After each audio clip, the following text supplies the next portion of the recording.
Hello, Amy. Morning. Good morning and welcome to the Heal Out Loud podcast. Today we have the beautiful Aimee Freeman, who is the creator of Somatic Massage Method, a modality that has a unique method and an intuitive presence to ignite the body's natural energy intelligence. Is that right, Amy? Yeah, that works. It's a body. Okay, It's I'm definitely. sorry.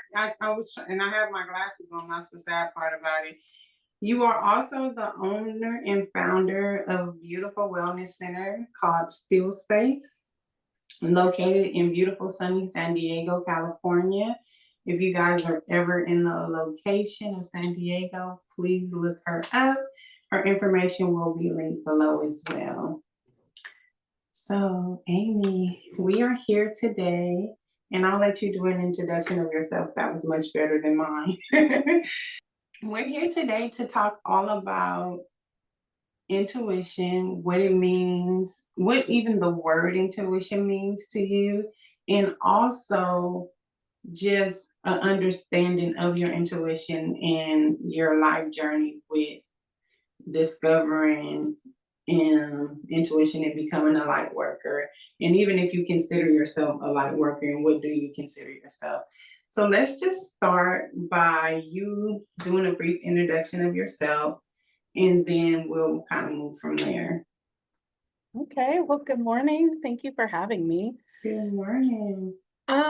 Yeah, where to start? Even the intros are a little tricky for me too. It's I'm an eclectic study and definitely a lifelong learner.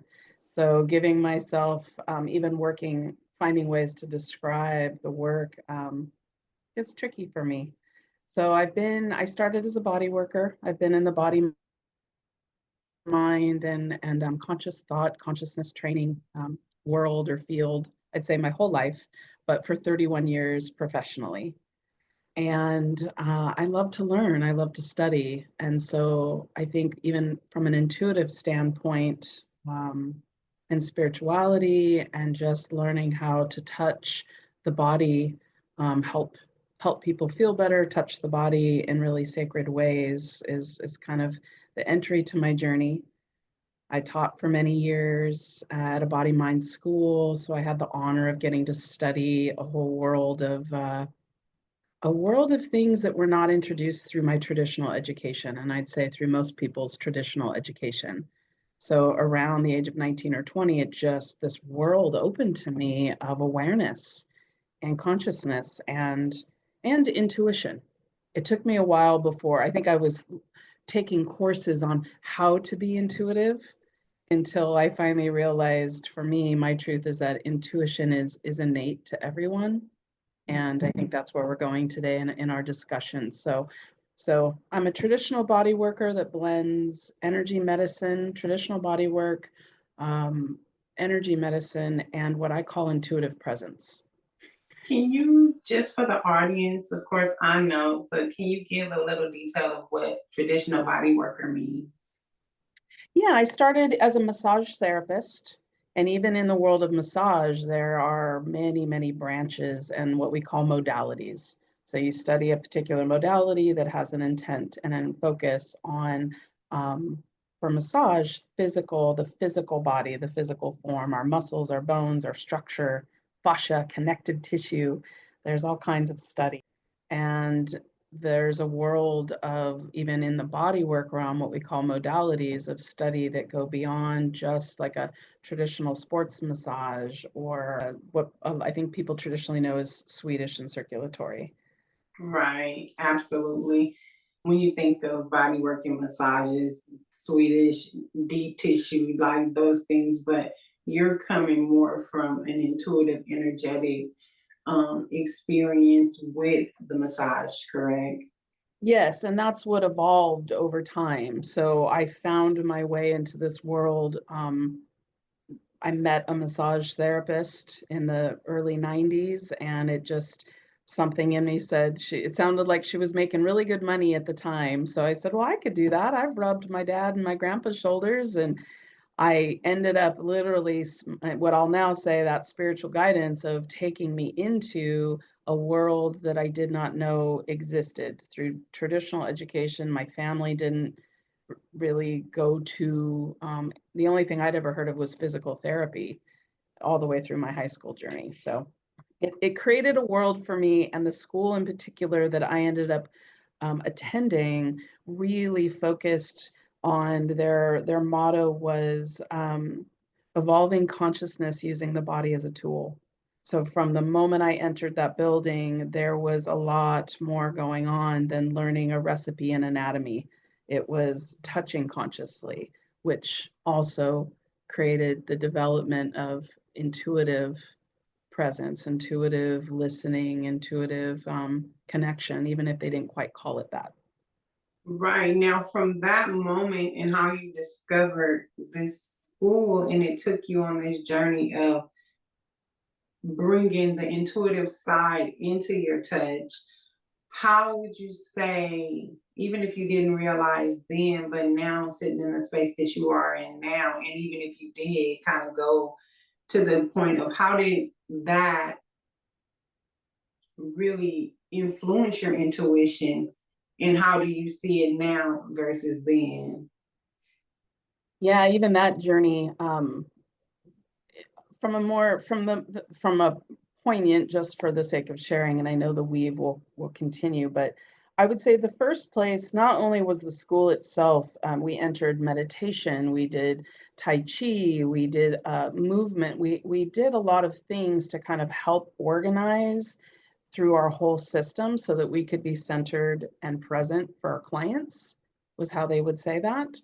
And then, but I studied traditional sports. I wanted to work with injuries. My first job was working at the Naval Amphibious Base down in Coronado. So I was working on special forces that had all kinds of strains and injuries. So the part where it really branched into my curiosity of something I would say more intuition was that I, as a practitioner, would be working on doing like a traditional circulatory massage, and people were they were getting better. They were recovering or having sometimes what an instantaneous, they'd come in with a scenario on the table. It could even be plantar fasciitis, say. And the next day it was totally gone, or deep Mhm. injuries, and things were just better, completely better for people. And I, in my own personality at that point, and I call it the personality even more than I say the ego, because I think that word has become a little distorted. So the forefront of my brain, my personality thinking self could not, I couldn't explain why people were so much better from a traditional massage that was taught. Not that that massage isn't super sacred, but it'd be like, 6 to 8 weeks and something might start to get better, and people were just better. So Mm. then that was really, I would say that was a point in my life. That was one of the connecting pathways that I then went through. I just threw myself into the study of energy medicine because I knew intuitively, I didn't call it intuition. I just knew in my gut that something in me knew that there was something else happening in our connection together, my time with my clients, that wasn't really about me so much, but there was something that was happening for them that was more than a traditional massage could describe. So then I went into whole new bandwidth of study, many years of different modalities and philosophies and practices for energy medicine. That was one I branch. I love that because it kind of leads into the whole ideal of at the beginning when you were talking about taking courses and learning how to be intuitive, but we all are. And I think for me, this is what the mission is about, getting people to understand we are who we are, and whether we feel like we're living our purpose, we are in a certain way because your mission for being here is always going to be just that, you know, and what we're doing the thing in some capacity, you know? Yeah. And so I love how you're explaining that because, and correct me if I'm wrong, as you're telling the story, you weren't even in the know of intuition and energy healing as much as you are now at this time, but you were witnessing these radical healings happening right before you, and you were a part of it, not even intentionally. Correct. I love that. I really love that. So now, sitting where you are, what can you speak to that young version of yourself and see? Have you connected to the energy that you were transmuting at that time unconsciously as you do it now consciously, correct? Yes, absolutely. And in I can see through like a past timeline of all the ways that I was already the thing that I was studying to become what I call in my personality, right? There was always, I always had access to something, and I truly believe everyone does. And that's what I Absolutely. think, that's what I heard you say in this message is that even when people talk about the extra senses, there's nothing extra about them to me. They are always here. We are utilizing them all the time, but we aren't aware that we are. And we haven't, at this time, in a broad, diverse array of cultures, that's not the focus. The focus is on intellect, not intellectual intelligence, not intuitive intelligence, but it's always here. And so, yeah, there's discoveries. And now when I look back, there's even just recently, I mean, 31 years on the journey, and it's pretty recent. I don't even have a timeline. It's like forgetting and remembering, I call it, right? And Mm-hmm. there'll be this like, oh, or oh, yeah. And then I return to something that is like a remembrance in the now of like, oh, there was a point where that was already innate. And there's a point that that was innate. And when I was young, I had even friends, right, in school that would say, you know, did you know you're psychic or did you know you're intuitive? And even back then, I would just brush that away because um, I just didn't want the, it was to my psyche, it was like pressure to perform something, right? So Mm-hmm. even then, there was a little bit of And what age would you say that was for you? when I had friends saying that to me, I would say I was 13, 12, 13. So When I when you look back at that time now from this version of yourself, what was happening to you and for you and around you that you can kind of touch on to say, if you're experiencing this, like what would you say to your little 13, 14-year-old self, or maybe someone else that's that age, or maybe even older, that has some of those things going on, or in are afraid, or whatever you're feeling pressured into stepping into that version of yourself? hmm,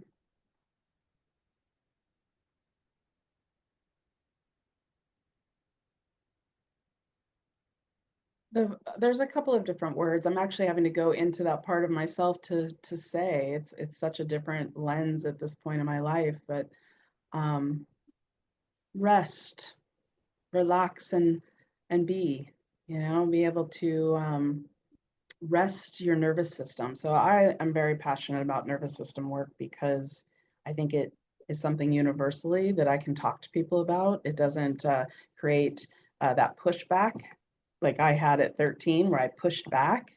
And so I didn't even know that I was being protective of something. And so her ability to rest and be, yeah, that's the first thing that comes to mind. And what does that look like, resting and being?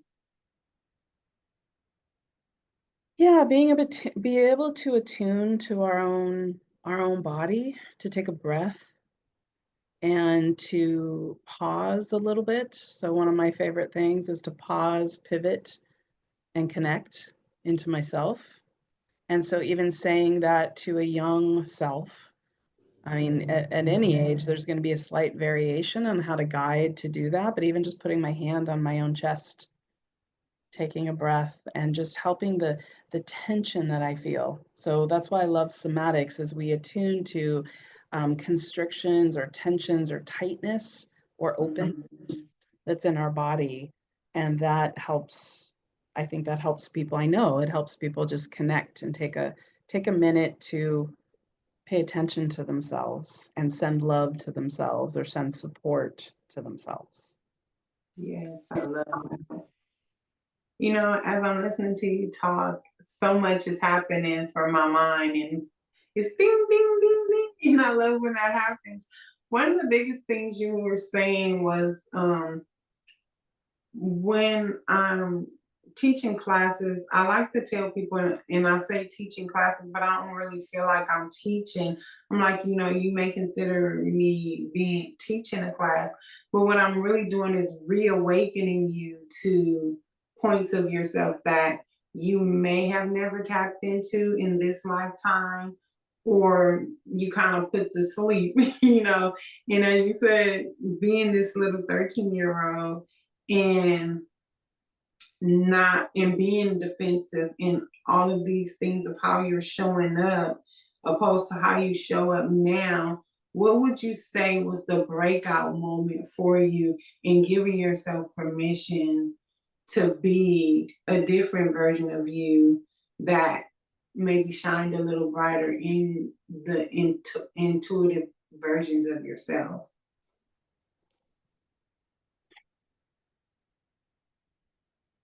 Again, 31, it's more than 31 years. It's really a daily thing. So I'm trying to ask myself, letting myself even now, right, relax and let the information come, let the memory come, Mm-hmm. let the sensation, because there's been, as I was saying, for me, there's like kind of a awareness or an how would I say that? There's an awakening point of like, oh, so connected in this moment, and then there's almost like a falling asleep or forgetting. And so for me, it's a daily thing. I don't know when there was a point of giving permission precisely. I think it's been one of the other things I love to say in my work is I call it a micro practice. So Mm-hmm. when I tune in and connect to something, there's something that liberates me. And I think there's little pockets of permission every day. Um, and study. I mean, I found communities that were practicing similar things, and then there was safety in the practice. There was safety in like allowing myself to be seen. Um, so some of the communities were really important. Educating myself because that intellect back then needed that in order to feel courageous. And then there came a point where I started to wake up to myself, and I can't tell you, I'm so sorry, I don't know when it was because it's been multiple points on the journey where there's just Yeah.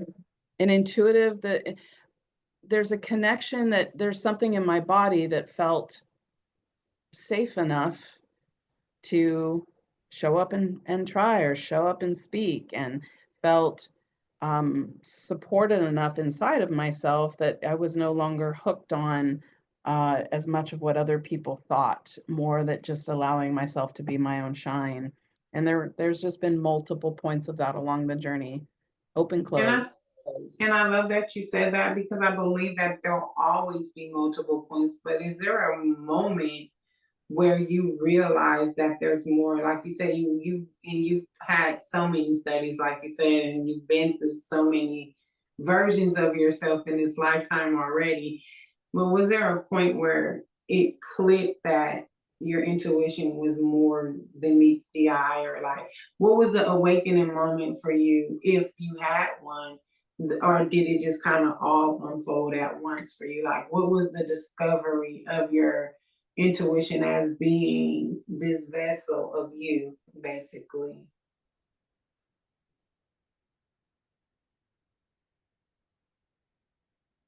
Yeah, we'll have to keep our dialogue going, and I'll let you know if there was a point. I mean, like I said, there's been the point when people were owning myself, right? There's these deep teachings of, and it's still a little tricky for me. I mean, even just recently referring to myself as an intuitive healer, like really recent, and Right, we talked about that. owning it inside of myself, because and the hard part is I'm so protective of people understanding that they heal themselves. So being able that we have this incredible, in the same way there's intuition, we have this innate organism that comes totally equipped with the ability to regenerate and heal and connect. And so I've always, it's been hard for me to say I facilitate something. So recently, I'm very, there's an innate, I just touch people and things start to move.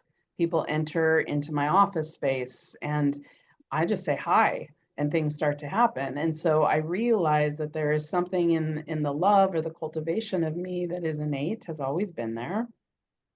I have memories and timelines, but yeah, I don't think there was a point where, I don't have a specific like point where it all downloaded all of a sudden. I went, I am a thing. It's just been, it was so innate that it was, I can't find it, but many years ago, that where I didn't realize that everybody wasn't connected or couldn't feel things the way I could feel things.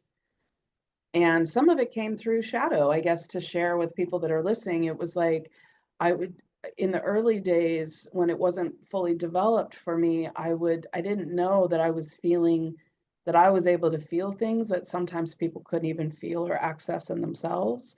And so I would think they were mad at me, right? The traditional empath at a younger age, or I had done something, I would personalize it. And even the awakening to that happened, gosh, I don't have timelines. It's been so many times of awakening and closing to that. So no, I don't have an exact, I guess the answer is no, I don't have an exact moment. Just And keep. I think, well, I didn't mean like an exact moment when you realize, oh, I'm in this sport, but like, you know, for many of us, that's not fully even in understanding Yeah. of intuition is a thing. You know, like at one point or another, you got curious enough to take the class, or you got introduced to a class, and like what was that like for you, and what was the yes. So you know, like you're called to things, right?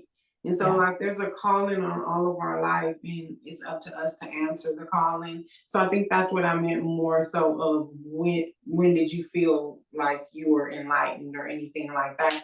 It's just how did the calling start, and what was the pivoting point where you had to answer the call, and is more so the question there, if that makes sense. Yeah, it's and kind of how that calling came to be. Yeah, it's for me, it's a feeling in my body, and it really was more of a knowing. It was a, usually it's a feeling in the middle of my stomach or my heart. And like I said, there was a point. I mean, I love to share this. I was in a bar of all things. I was really sitting in a bar, and I met a woman that said she was doing massage 9 months out of the year and then traveling for the rest of the year. And that just sounded fantastic. So I didn't know there was like an intuitive connect, but my yes was more external at that point. It was like, hey, that sounds good. I could do that. And then the school, back then the schools were listed in, massage schools were listed in yellow pages. What's So that? I went into the yellow pages and went, book, I'm gonna try this school. It's down the street. And so the yeses to me come in different ways, and it's usually a feeling through my belly or my heart. It's often, even if it makes me nervous or scares me, there's often a little bit of a quickening to it, like an excitement. And so these branches along the way, like I said, I met a massage therapist in a bar, went to massage school, became a massage therapist from some of my traditional early trainings, but people were having changes. I felt it in my body that I wanted to go study energetics because I knew through their feedback that something was happening that I didn't think was just from a traditional physical massage. And then the practices started. And it would just drop in. There would be this information of like, I want to study shamanism. I didn't know any shamans. I didn't know. And all of a sudden I walk into a room and there was a flyer for global shamanism, 2-year training. Right. And it's That's the kind of stuff we're talking about. It's just like you think it and then it appears, right? Exactly. And so that's where I have a hard time saying it's been moments, these pivoting moments. It's just really more than a moment and experience. Like, what was the experience like leading up to who you are now? Because, like you said, we have many of those along the road.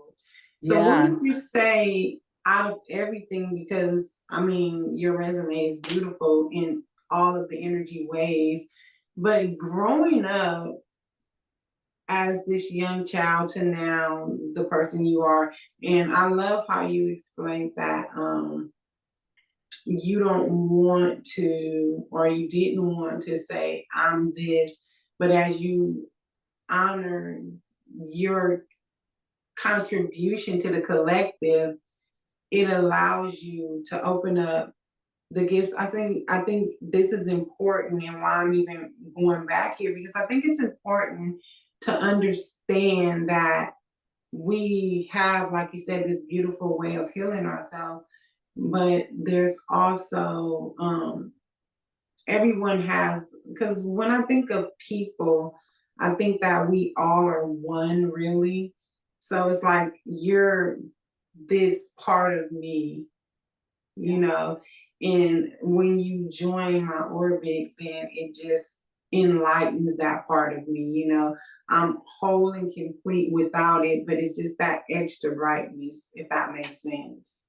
Yeah, absolutely. Yeah.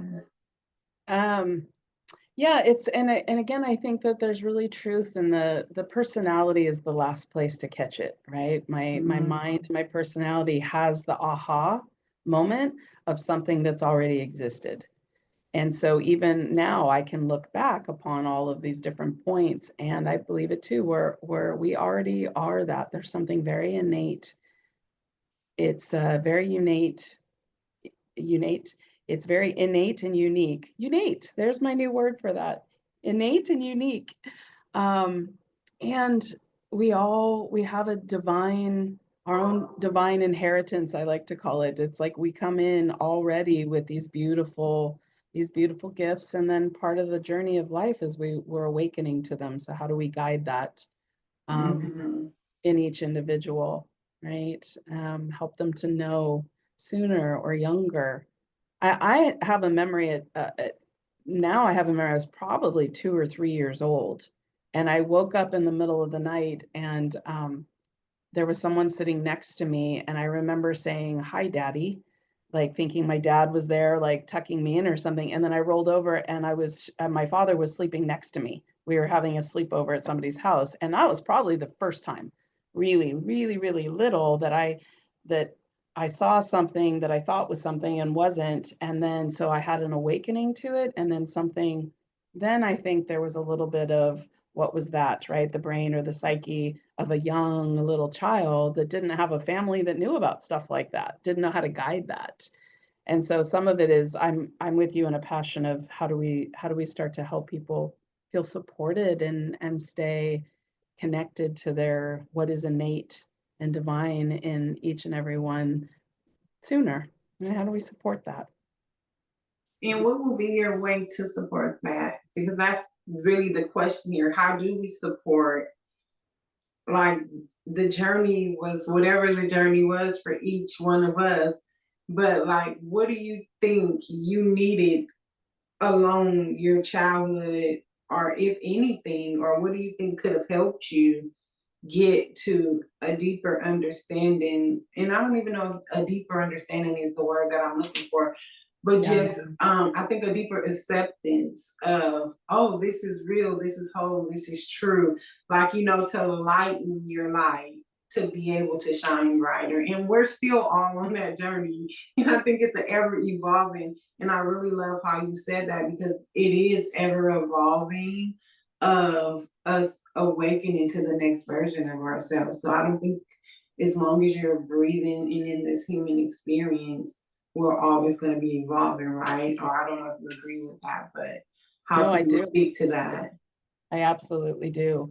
Um, through the best way that I can think is really through education, right? Creating some schools, creating spaces for people to come, um, being able to be in our own embodiment and our own wisdom, and kindness. I'm not here to impose anything on anyone, because I believe that just by being our own unique self, it creates a little spark. It's like that kindling to a flame, right? So it's like as I stoke my own inner fire, and I become, through my own practices, my own light, like you said, a light worker, as I still stoke my own light, other people will witness it, they'll feel it, they'll have a sense of it, and it'll create a little spark within them.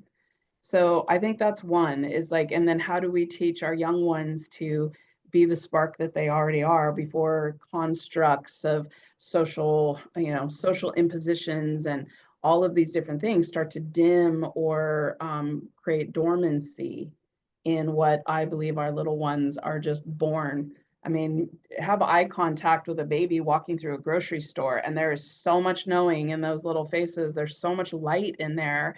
And then we enter the world, right? We enter the world and all these things that I still think our souls are on a journey, right? We're on a journey, and there's going to be highs and lows and valleys and rough rivers and floaty spots, right? And how do we help people stay connected to their light? So first, to me, is that I have my own practice of it, that I'm not here to impose on anyone. I'm just living it. And then people will catch that spark. They'll catch that there's something about you. I don't know what that is. And they'll just be curious. And then whatever our soul's guided to, if we're teachers, or we want to create like centers that I have for people to come and have experience transformational classes. How do we address things for parents? How do we support the parents to be their own light so that they can continue to be the light that helps the little ones? So I believe our intuition will branch us and guide us. Like, I don't know anything about shamanism. I'm curious about that. And boom, there's a flyer. How do I help my child? Dot, dot, dot. Boom. There'll be a community will pop up. So I guess my message is work with it, continuing to ignite and support our own light. And then it's going to create the kindling to a flame, so to speak, in our communities and in our world. It can grow. I love that. Me too. Thank you for asking that, because I haven't really said it that way, I don't think, before. Yeah, and you were talking about like your daily practice, and because we're talking about intuition, what role does intuition play in your daily life? And like, how does it play out? How do you use your intuition in your daily life? Yeah. And even when I was kind of preparing to do the podcast today, the word that came out of me as I was once again struggling to find a definition of what I do or things like that, was intuitive presence. So one of my loves in terms of my own practice is Qigong. For people that don't know of it, you can see it a couple ways: QI or CHI for Qi, and or Yi sometimes, and then Gong, Gong. And it really means life energy practice or life energy discipline. Point being, I do some sort Excuse me. yeah, salut. I I practice, I practice presence, getting still, getting in the now, letting at this point, because I've studied so many things and love that information field, but now I have to let most of it go and just drop into myself every morning, say hello, say good morning, do a little bit to kind of set my field of energy, or acknowledging my body and I just do that by getting present. I don't say just, it's not a small thing. Getting my mind a little bit quiet, getting attuning to my thoughts or my emotions and my physical body, aligning my breath, and then from there my practice will arise.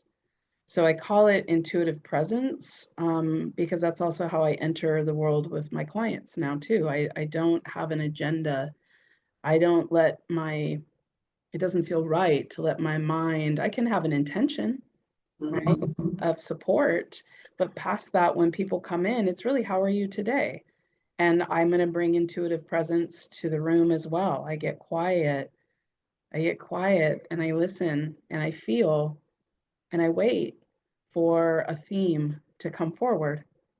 And then I ask, and we'll do a little dialogue, which already starts to set and connect the field together. And then the session is going to be what the session is going to be. So my life is very similar at this point. I wake up, I connect, I get present, I do a little movement, a little bit of breath, I do something to organize myself into the now, and then I let the next moment unfold to the best of my ability.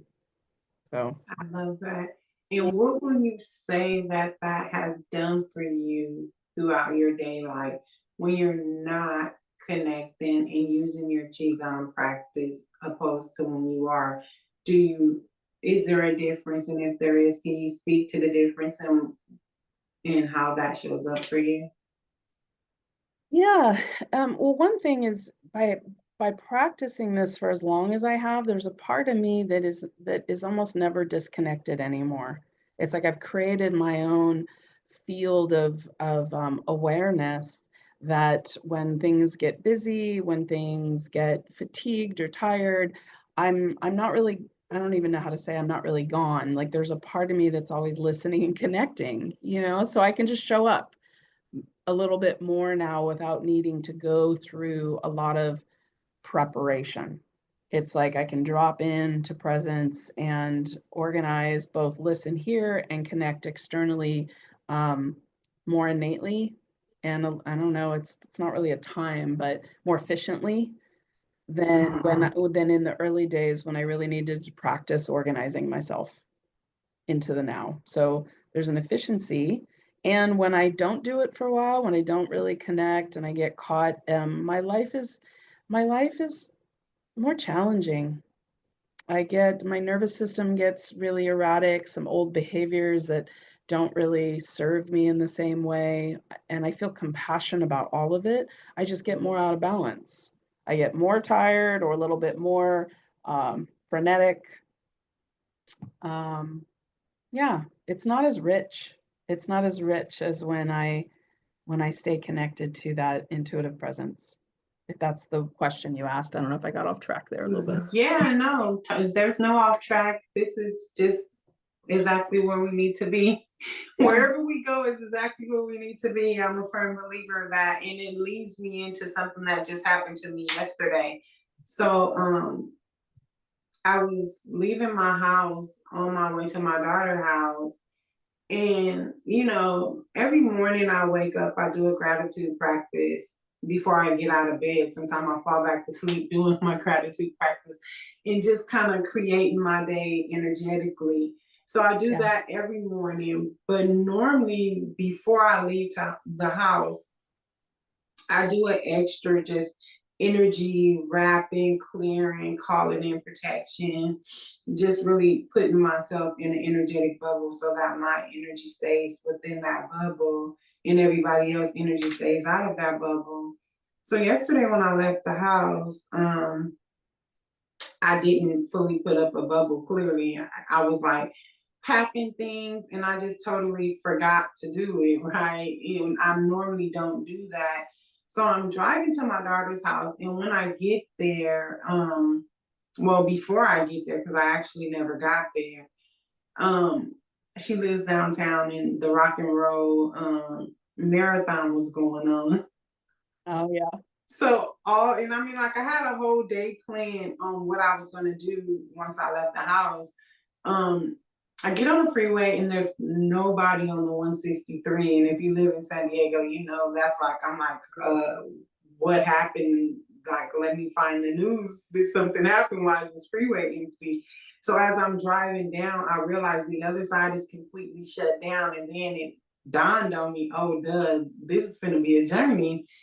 Long story short, I had to pull off the freeway. She had to kind of walk to me and meet me. And after that, like I wasn't able to do anything else that I planned on doing. And I left going to her first. I had to come back home because I was so exhausted and tired. And so I came home, literally took off my clothes, laid in the bed. Then I got up, I cooked dinner, and I was fine and everything. And I went to sleep, woke up this morning. As I'm getting dressed this morning and I'm connecting to my guides, and they're like, so, like, do you realize what happened to you yesterday?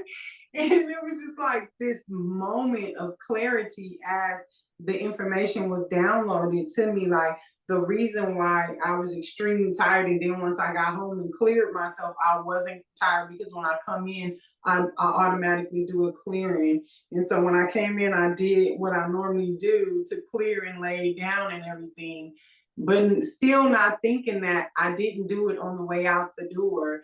So the long story to it is, as I'm driving by all of these people who are at the tail of the race, I'm picking up their tired energy. So I become like extremely exhausted. And I'm like, holy crap, like I just left home. Why am I so tired all of a sudden?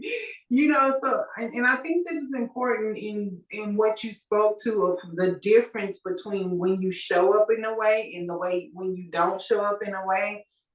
There's really not even, sometimes it's subtle, but sometimes it's so big that it's like undeniable, the difference of like really fully connecting with yourself and connecting to just this divine wisdom, guidance, protection, whatever you want to call it, higher self.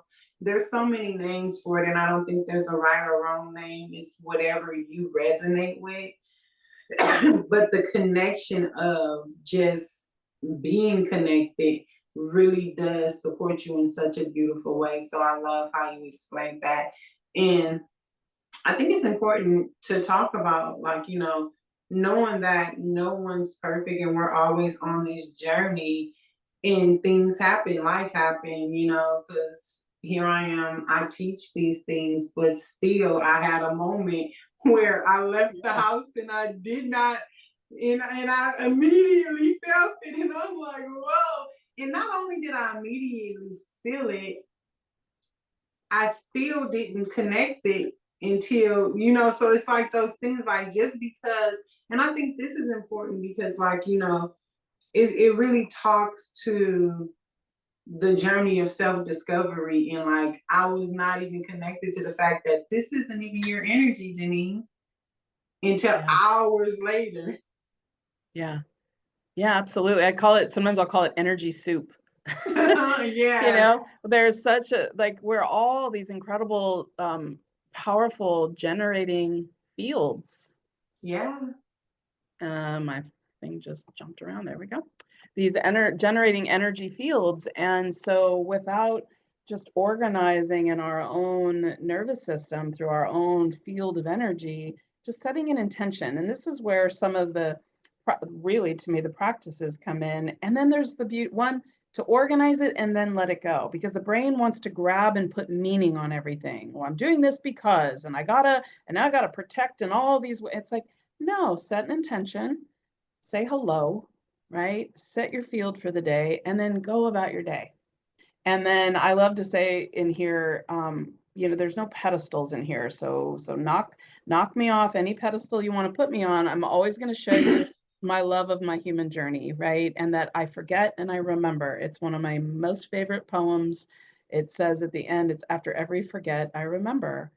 And any point where, like you just said so beautifully, when on the days where I don't do it, there's like this remembrance of like, oh, and then I'm motivated again because, and I can connect to other people. It weaves a lot of compassion so that when someone comes in, if their personality is really tricky that day or extra cranky or something's going on, I have the compassion because there's an experience in me of, oh, maybe I've absorbed something a little too much.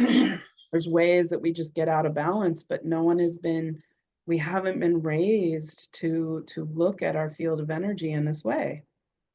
So, mhm. and that these bodies are so amazing. And I say this right now, raising my hand for all the ways that my system, I've had a lot going on with the expansion of this business center. I forget to do things. I don't tune in. I get caught in waves of busyness. And then I'm super crashed at the end of the day. And what's powerful, the thing that I've learned the most is it's instantaneous to reset. And that's why this is so wonderful. Like the part that goes, oh yeah, hold on. I don't need to grab that. I don't have to put a bunch of meaning on why I got to the place that I got to. I say, oh, hi, love. Hold on. Drop in, reset, align. Go about your day, set your, as you've said so beautifully, right? You set your intention, I think you said before sleep or when you wake up, you just go back to your practice. So I Yeah. do believe it's really important to have a practice, and not in a constricted disciplinarian kind of way, just in this like, oh, and then I'll forget. And something's going to motivate me to come back because it feels so much yummier when I stay connected in my field and intend my life, put an intention into my life. I have a Mhm. friend that she loves to say the field of possibility. When we're connected and rested and in alignment, we remember that there's this huge field of possibilities that we can create from. And when I'm in the energy soup, I'm picking up on other people's creations that might not be in an alignment for mine, and I don't even know it. And so there's distortions that can come in and happen. So, I really love that. And then it kind of leads into two questions that I have. Um, the one that's right in alignment with that is how do you distinguish between energy in experience and fear and ego? But before we tap into that, I wanted to just really briefly talk about the time frame because you explained this beautiful morning practice, right? And I know that could be anywhere from 10 minutes to an hour, but and is it always the same? And what I'm really wanting people to understand is that it doesn't have to be an hour, but it can be an hour. But like, what is your morning practice normally consist of? Not what the steps are, but the time frame. And is it the same every morning? yeah, no, it changes based on my schedule for the day. And I'm going to say this so that I own the human part is I'm really great at starting my day. I'm not so great at ending my day. And so that's one of my new pieces to step in is that when I set my field also before I go to rest or I do a little something restoratively at the end of the day, the next day, timing wise, I wake up more efficiently and my field is already really organized. So I can do if I want, it's really about what I have access for. Do I have an hour to practice? Is my intuition saying drop in a little deeper, get a little more still because of what's coming today? Or it's so busy, I've got a few moments to just smile and feel. So I would say in the beginning, sometimes it takes a little. Here's my two pieces. My morning practice can be anywhere from 5 minutes, 30 minutes to an hour. I usually do a couple of different things I incorporate between meditation and movement and nutrition. There's just a couple of different ways that I'll play. I think in the beginning when we're practicing, we still get to practice the variations, but what I want to throw in of my own personal experience is do it until it connects you to a feeling. I don't mean an emotion. That emotional body is powerful and it's a bridge between our mental and our physical. So if you can find something in your emotional body, great. That's a way to organize in, but feeling and sensing is different.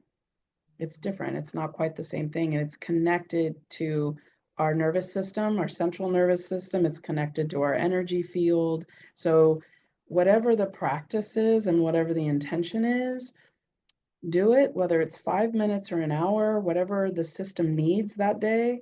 But in the beginning, do it until you connect to that feeling. So does your feeling match your intention?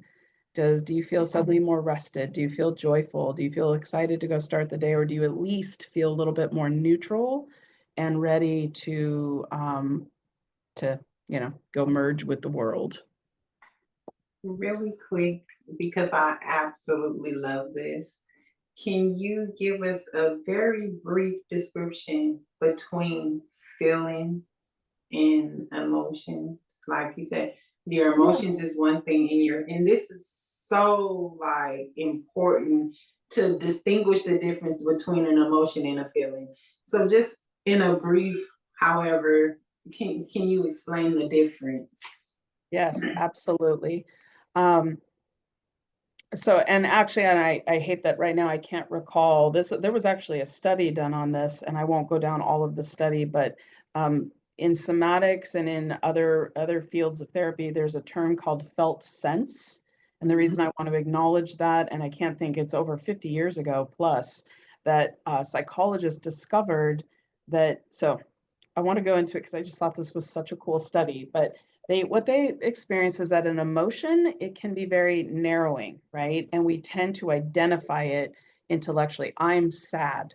I'm mad. So we have a feeling that, well, the reason emotions and felt sense are different, and the reason they get coupled is that when we have an emotion, there's absolutely an experience, a feeling experience that comes when I'm mad, blah, blah, blah. When I'm bad, blah, blah, blah. But it tends to narrow us and the brain identifies it, and it can create some protective response. When we're in a feeling sensing system, we use descriptive words, and it's often hard to describe. We've noticed people say, well, I can't really explain it. It's kind of like, and we'll use metaphors, or it's a physical, right? It's warm, it's cold, it's buzzy, it's like water. We'll use physical descriptions or energetic descriptions, and we know someone's in a feeling sensing, which also connects to our nerve endings, right? It connects through our energy field. It's harder to describe it. So we guide people to say, can you use physical sensations? You use the senses. That's probably one of the big things too with the intuition, is that it's intuitive because we are trying to describe an experience, feeling, sensing, versus the emotional body, which has feeling and sensing to it, but we tend to define it. And then the brain hooks it and wants to put meaning upon why it's happening. I love that. Thank you so much for breaking that down. And one of the things that I like to do is when I'm working with someone, what I like to say is like, most times our emotions are the one that we capture is always secondary, right? Like you're hurt, but you're mad because you're hurt, but you're really hurt. So really our emotions 95, probably higher, but we're just gonna go with 95% of the time is a secondary one that we catch on to. And then I like to ask people like, okay, so I'm sad. What do you feel that in your body? Right. Because that brings you from the feeling to the like, it ties it together so that you can bring the emotion into the feeling. So thank you so much for bringing that to the awareness, because I think that's really important on how we learn to connect with oneself. Yeah, and that was why when I learned about this study, it was really cool because they found that when people can connect to the feeling, it's more transformative. They actually can transform it. They can shift it. Yes. Yes. And I'm really careful. I like to say experience versus story. I mean, we'll say, instead of telling the story, connect to the feeling. But story can leave some of our personas, our personalities feeling a little defensive. Like, it's hard to tell someone about our journey or our experience. So there is a time to talk about it. There's a time to tell it and share it, to free it.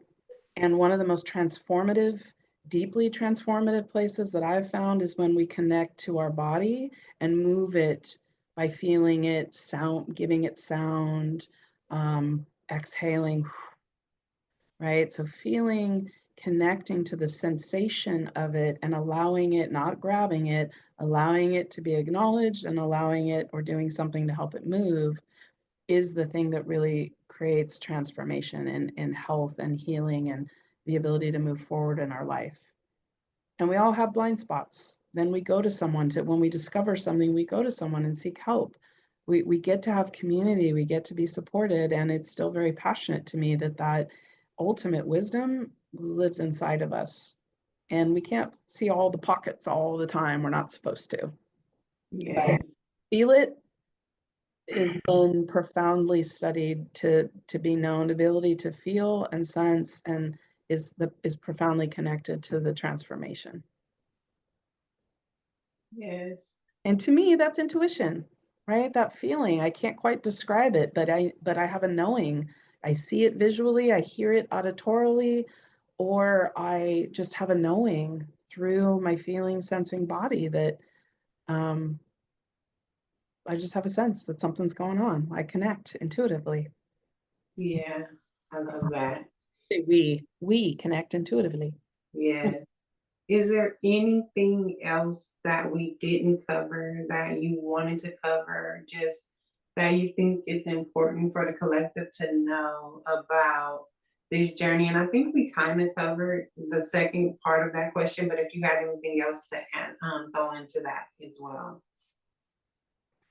Yeah, I feel pretty complete in that as well. I think it's just the message to stay curious, stay kind, right? It's not something to be fixed, it's something to be felt and allowed to move on through so that we can be in the present moment again. Those things reignite this innate, I don't know, healing, health response, right? This ability to move forward and find joy in our life. I found in my own journey and when I work with others, we try to work really hard to get through something, to get over something, to make it go away. And that just creates more constriction and it's really more curious, kindness, compassion, and give it some space. Things evolve in time. Yes, I love that.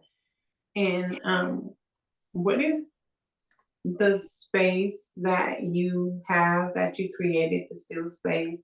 Can you tell us a little bit about that, what you offer there, and how we can contact you? And Yeah, this has been a dream that's been forming through me for several years now. So I have a center that has practitioner, traditional practitioner, body work, qigong. We have a practitioner center downstairs, but I just expanded StillSpace here in San Diego. We're in Mission Valley into a classroom upstairs. And what's unique about it is that it's really intended to be like a co-working membership. I want teachers that have a message for the world, teachers, mindful leaders, movement therapists, coaches, whatever we consider ourselves to be. It's a place for dynamic and transformational wisdoms and teachings, but it's really for people to come and just rent the space or join a membership here to teach their wisdom. We're going to cross develop community, and it's a place for people to get to come and explore some of these concepts that we've been talking about. Um, yeah, concepts about transformation. And there's so many things that I have studied that I know the mainstream doesn't quite know about yet. And I want to provide breath work, qigong, um, intuitive healing, sound bowls, sound therapy is so transformative. So we're creating a center up here for wisdom providers to come and teach their own unique way. Um, yeah, and explore dynamic education. what services do you provide, Amy? If someone was interested in booking a service from you, what would that look like? Yeah, I created at this point it's a modality that I'm creating to actually start to teach other body workers primarily at this point, but it's called somatic. I call it somatic massage methods. So it's a combination of it would be traditional body workers, people who've studied in massage, but then I also apply, and if they want to come see me, I do somatic massage methods. It's a combination of body work, energy medicine, and intuitive relational presence. So people come in and maybe they're not ready for touch. Maybe they're not even sure why they've come in, but they're coming in to be supported. And through a lot of the things that we discussed today, they come in, I say, "How are you?" And then a session is intuitively designed based on their desires and their needs in the moment. We're listening and finding pathways for opening and exploration, discovery, like what we talked about today. Thank you so much for all of your divine wisdom today, Amy. It has been really great connecting with you. And I look forward to connecting with you further. And maybe I'm thinking about something that you want to offer, like as far as like a word of wisdom just to end with. Yeah, connect it to the feeling.